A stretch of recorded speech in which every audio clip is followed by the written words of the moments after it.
Episódio sobre conceitos horizontais de espécie. Bom, os conceitos horizontais, então, nós estamos olhando para espécies numa fatia do tempo evolutivo, sem preocupar com a questão de tempo não está sendo levada em consideração, tá?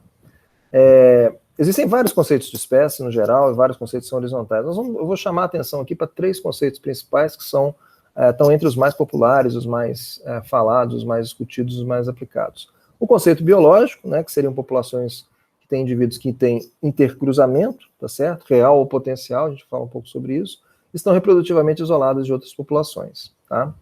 O conceito ecológico, que é um conjunto de organismos que exploram um único nicho ecológico, e o conceito morfológico, que também existe o conceito fenético, taxonômico, tipológico, que são todas versões do mesmo conceito, né, morfológico, são indivíduos que são muito parecidos morfologicamente entre si e diferentes dos demais, tá? Vou falar um pouco do conceito biológico primeiro, né? O conceito biológico é um conceito muito amplamente utilizado, não só por cientistas, mas pelas pessoas também. Então, uma pessoa, mesmo uma pessoa que não teve muito estudo, muita oportunidade, que mora lá na roça, ela sabe que duas espécies são da mesma espécie quando elas se reproduzem e de espécies diferentes quando elas não se reproduzem. Tal é a força desse conceito, tá? É um conceito muito amplamente difundido, disseminado e entendido, né? Esse conceito, né, o principal nome desse conceito é o Mayr, tá? Mas a gente tem que dar um crédito para o Poulton também, que no começo do século XX colocou as bases para esse conceito, mas o Mayr realmente desenvolveu esse conceito de uma forma, né, durante a síntese moderna e depois a síntese moderna de uma forma muito mais elaborada e com muito mais elementos, tá? Inclusive com muitos elementos da própria síntese moderna. Aqui tem uma imagem do Mayr no campo, né, lá na Nova Guiné, jovem ainda. O Poulton apresentou a questão, principalmente o problema de borboletas, né, que tinham um dimorfismo sexual muitas vezes muito grande, e também tem a questão do mimetismo. Muitas borboletas imitam outras borboletas, então espécies diferentes são parecidas porque uma espécie imita a outra, né? Imita por quê? Porque, na verdade, em termos de seleção natural, é vantajoso por causa da questão do mimetismo. Então, se uma espécie é impalatável, uma borboleta que é palatável para um predador imita essa borboleta impalatável, ela é menos predada por esse predador, por ter o mesmo padrão que assusta o predador, tá? Então, isso daí faz com que espécies, às vezes, fiquem muito parecidas, tá? Isso daí gera um problema, porque se você vai usar o conceito tipológico, né, que se você é parecido, é da mesma espécie, se você é diferente de outra espécie, isso daí não se aplica nem em caso de dimorfismo sexual, nem de mimetismo, tá? Tem a questão do desenvolvimento também, de diferentes etapas do desenvolvimento, né?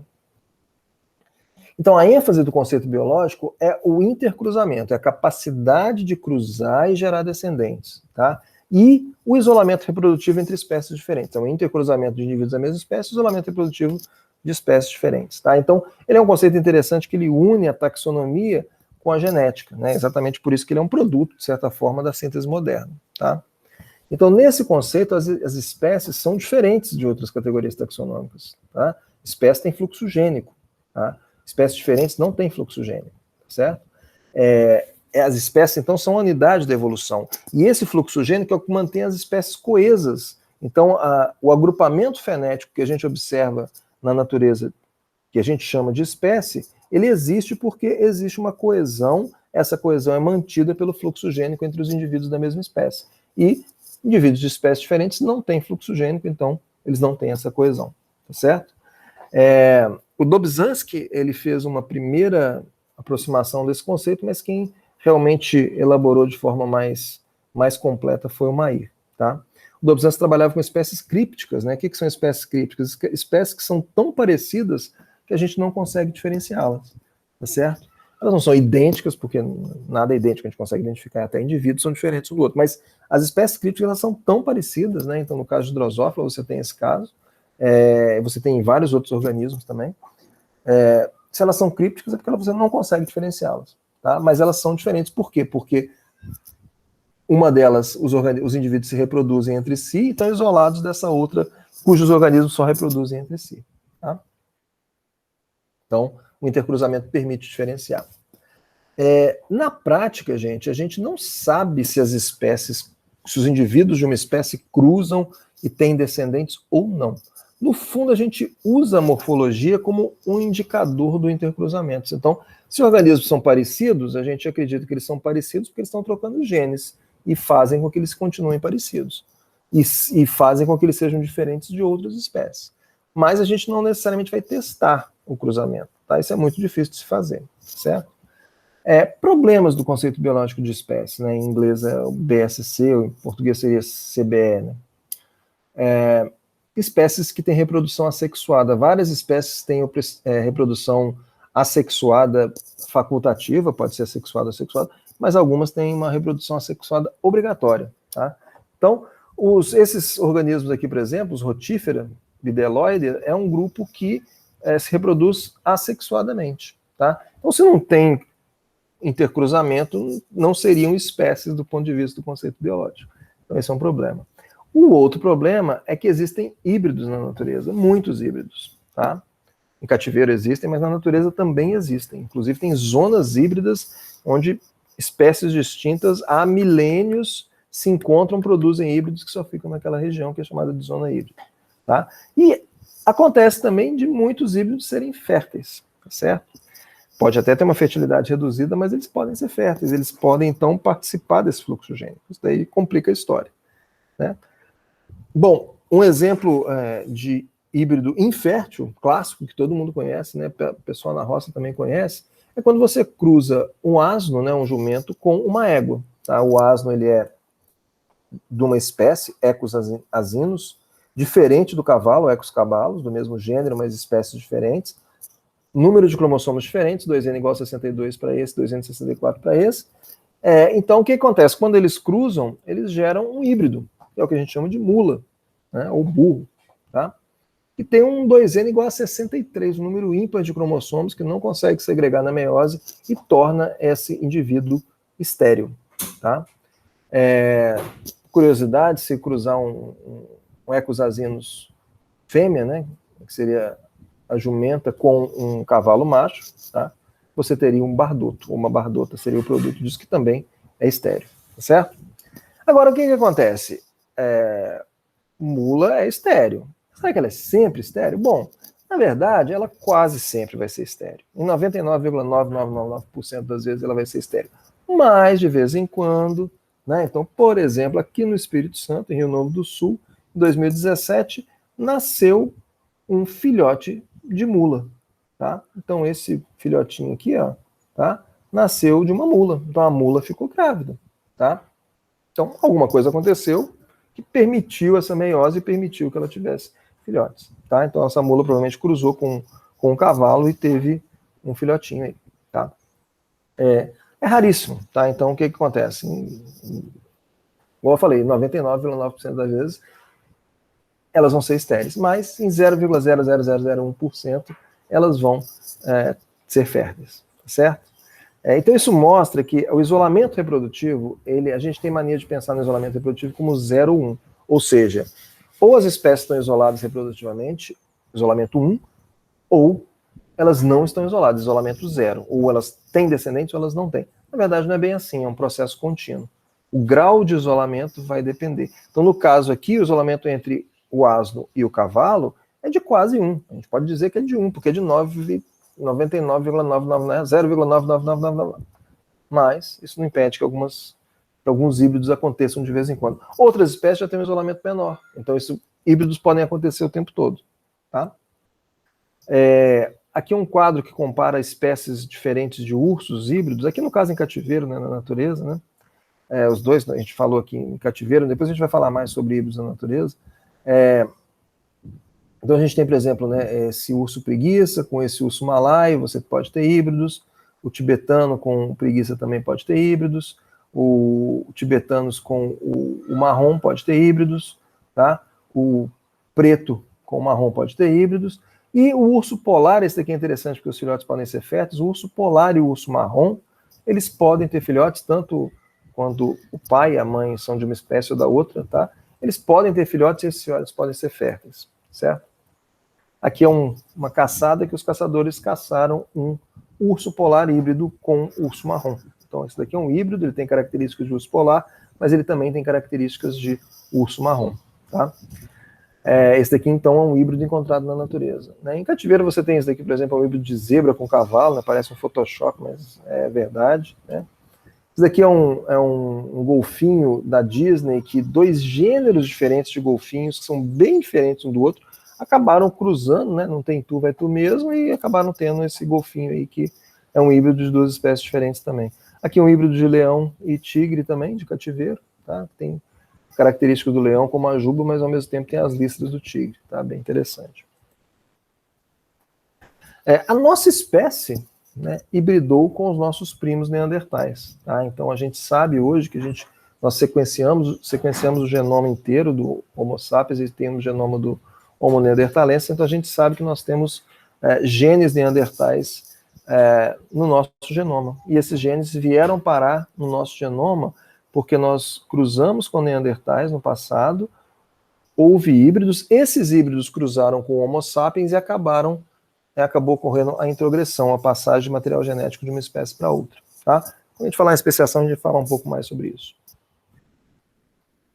Atualmente você tem mudanças climáticas que estão levando espécies que estavam isoladas, que não se encontravam, a voltar a se encontrar. Então espécies próximas, como essas 2 espécies de sapo aí, o sapo balear e o sapo europeu, que estavam separados há 30 milhões de anos, agora estão voltando a se encontrar por causa da mudança climática, por causa do aquecimento global. Isso, elas estão cruzando e estão tendo híbridos. Os híbridos são estéreis, mas está acontecendo isso, né? Você acaba desperdiçando seu material genético e às vezes sua energia criando híbridos, né? Que não dão em nada. Tá? Então, um fator importante é esse: o isolamento reprodutivo é um processo contínuo. Tá?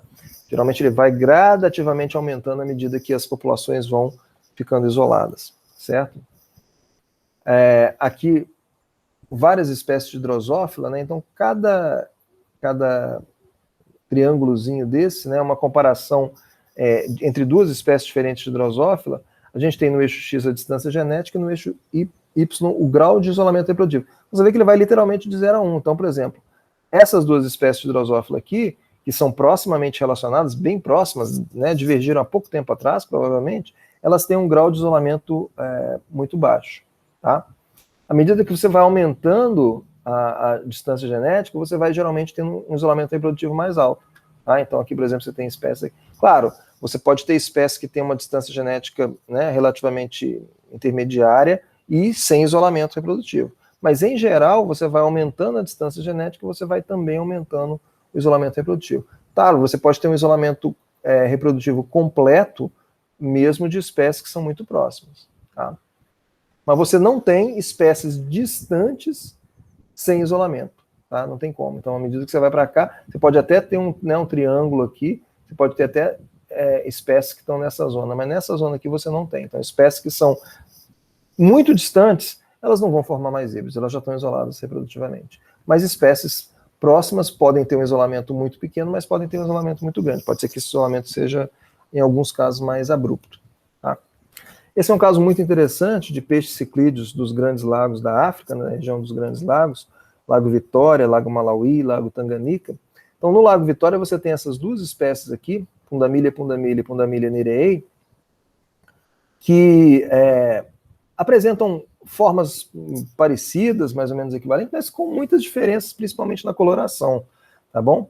Então você tem aqui, por exemplo, nessas manchas, nessa nadadeira, você tem cores, né, mais fortes aqui do que aqui, né, um padrão de manchas parecido, mas algumas diferenças de nadadeira e tal. O que acontece? Esse lago está muito eutrofizado. Tá? Essa eutrofização do lago está fazendo com muita matéria orgânica, está fazendo com que tenha muita partícula na água. Tá? Então essa é uma água que era cristalina, está ficando mais opaca, está ficando mais difícil de enxergar, especialmente cores nesse tipo de ambiente. Tá? Então os peixes eles não conseguem mais distinguir as diferenças cromáticas entre essas 2 espécies, que eles eram capazes de distinguir numa água cristalina e clara. Então, é mais ou menos como se eles enxergassem dessa forma, assim, e eles acabam confundindo. Tá? Então, as fêmeas acabam não conseguindo distinguir entre os machos da própria espécie com de uma espécie próxima. Tá? E acabam cruzando com indivíduos tanto da própria espécie quanto da espécie errada, né, vamos dizer assim.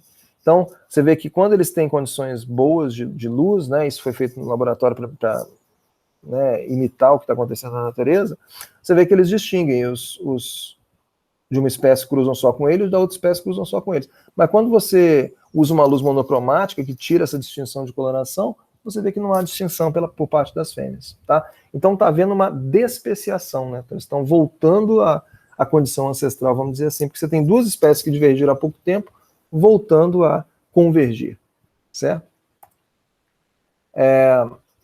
Então tem várias questões, vários problemas com o conceito biológico. Um outro conceito horizontal que é importante a gente falar é o conceito ecológico, tá? Proposto pelo Van Valen. O conceito ecológico, ele diz que cada espécie ocupa um nicho ecológico diferente, que espécies elas são diferenciadas pelo nicho ecológico, tá? A adaptação por seleção natural leva a esses nichos ecológicos, e esses nichos ecológicos diferentes levam a agrupamentos fenéticos discretos, tá? Ele é baseado no princípio da exclusão competitiva, que as espécies têm que ser diferentes para poderem conviver, para poderem existir. Então aqui você tem, por exemplo, né, a variação nos recursos, uma espécie aqui com, né, uma média aqui, uma variação em torno da média, uma segunda espécie aqui, né? A seleção natural vai favorecer indivíduos que não... Os indivíduos que estão nessa zona aqui, eles estão com problema, porque eles vão estar... Vai haver uma competição mais forte. À medida que você vai afastando dessa zona, você reduz a competição, pelo menos a competição entre espécies diferentes. Vai ter uma competição intraespecífica, mas não uma competição interespecífica, tá bom? Um exemplo clássico dessas diferenças morfológicas, de tamanho de bico, que levam a diferenças de nicho, tamanho de semente, tipo de alimento, né, semente, cactos, insetos, diferentes tamanhos de semente e assim por diante, mostram que né, as espécies de tentilhões são espécies ecologicamente distintas, do ponto de vista ecológico. E por último, o conceito fenético de espécies, que é um conceito que a gente pode chamar de taxonômico, morfológico. Ele foi mudando ao longo dos tempos, ele vem desde os tempos de Aristóteles e vem até hoje. A versão mais recente é a versão do Smith-Sokol, né, que é aquela versão da escola de classificação da taxonomia numérica que eu já falei com vocês, tá? Então, o objetivo dessa escola é classificar os organismos pela similaridade, não pela evolução, tá? Então, quando você tem um conceito fenético de espécie, você tem espécies que compartilham atributos fenéticos, e pronto. Ele é um conceito descritivo, ele não é teórico. O que quer dizer isso? Não é teórico do ponto de vista que ele ele não está representando uma teoria, né? Assim como o conceito biológico ou ecológico. O conceito biológico está representando um conceito teórico de espécie que existe na natureza que é diferente de todos os outros, tá? O conceito ecológico também. Já o conceito fenético é descritivo. Você pode aplicar o conceito fenético a qualquer coisa, qualquer objeto, cadeiras, parafusos, pregos, mesas, carros. É descritivo. Você pode agrupar carros, chamar duas marcas de carro de duas espécies diferentes, por exemplo, tá? Ele começou como tipológico com Aristóteles, passou a ser um conceito que usava características morfológicas, até uma versão mais sofisticada, recente, da escola da taxonomia numérica, que passou a ser um conceito numérico, estatístico. Tá? Tem vários problemas com o conceito fenético, né? Porque existem vários tipos de estatísticas, técnicas, matemáticas e estatísticas para se agrupar, para se identificar grupos. E se você usar técnicas diferentes, você identifica grupos diferentes, tá? Então, isso é um problema.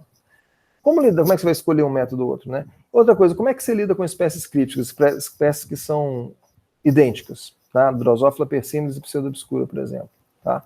Feneticamente elas seriam a mesma coisa, mas a gente sabe que elas são diferentes porque elas não se reproduzem entre si, tá?